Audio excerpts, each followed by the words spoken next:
आज हम जो बात करेंगे वो है कि ऑर्थोडोंटिक्स क्या है।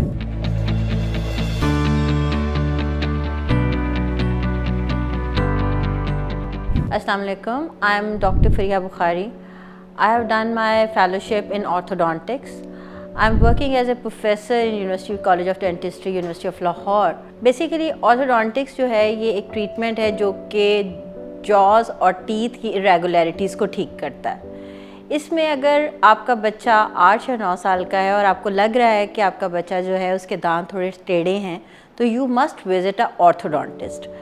और ये आपको पता होना चाहिए कि एक जनरल डेंटिस्ट में और ऑर्थोडोंटिस्ट में एक बहुत बड़ा डिफरेंस होता है, क्योंकि नॉर्मली हम ये समझते हैं कि दूध के दांत जब गिर जाएंगे तो जो नए दांत आएंगे वो बिल्कुल सीधे होंगे, लेकिन अगर आप उनकी केयर ना करें इन दूध के दांतों की, यानी प्राइमरी टीथ की या मिल्क टीथ जिन्हें कहते हैं, तो रिज़ल्ट ये होगा कि जो नए दांत आएंगे वो अपनी जगह पर नहीं आएंगे। लगता है बाजार के खाने बहुत खाते हो। जी डॉक्टर साहब, मैं ये मेडिसिन प्रिस्क्राइब कर रहा हूँ, वो आप ले लें। अब कोई भी मसला हो तो मरहम से डॉक्टर की ऑनलाइन कंसल्टेशन बुक करो, क्योंकि डॉक्टर से बात होगी अब घर पर। अगर बच्चे के दांत में कीड़ा लग गया और आप अपने डेंटिस्ट को विज़िट कर रहे हैं, और वो उससे आपको ज़रूर पूछना चाहिए कि अगर ये दांत वक्त से पहले गिर गया तो हमें किसके पास जाना चाहिए, तो you must visit a orthodontist. क्योंकि इस स्पेस को मेंटेन करना जो जहाँ से दूध का दांत गिरा है बहुत इंपॉर्टेंट है, क्योंकि इसकी जगह पर परमानेंट टूथ नहीं आना है, और नॉर्मली जनरल डेंटिस्ट इसके बारे में इतना अवेयर नहीं होता। तो दैट इज़ वेरी इंपॉर्टेंट कि आप ऑर्थोडोंटिस्ट को विज़िट करें।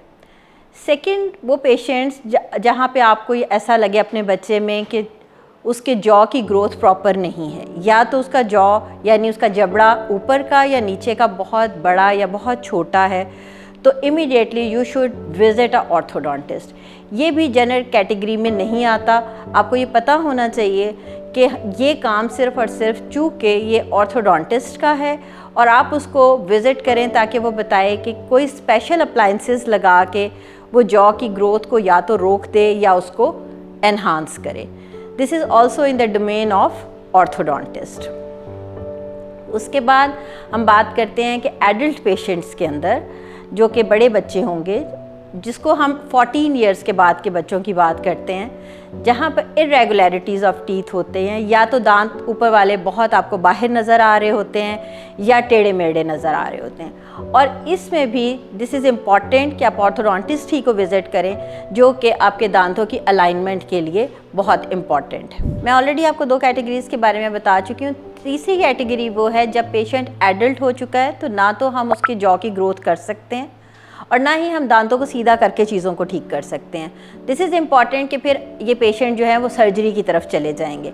तो ऑर्थोडोंटिस्ट का काम ये होता है कि पहले वो इन दांतों को अपनी सही जगह पर लेके आता है, सर्जन जो है वो जॉस को अपनी जगह पर लेकर आता है, और फाइनली जो है ऑर्थोडोंटिस्ट इन टीथ को प्रॉपर ऑक्लूजन में लेके आता है। ये तमाम बातें मैंने आपको पूरी तरह से एक्सप्लेन कर दी हैं ट्रीटमेंट प्लान के सिलसिले में।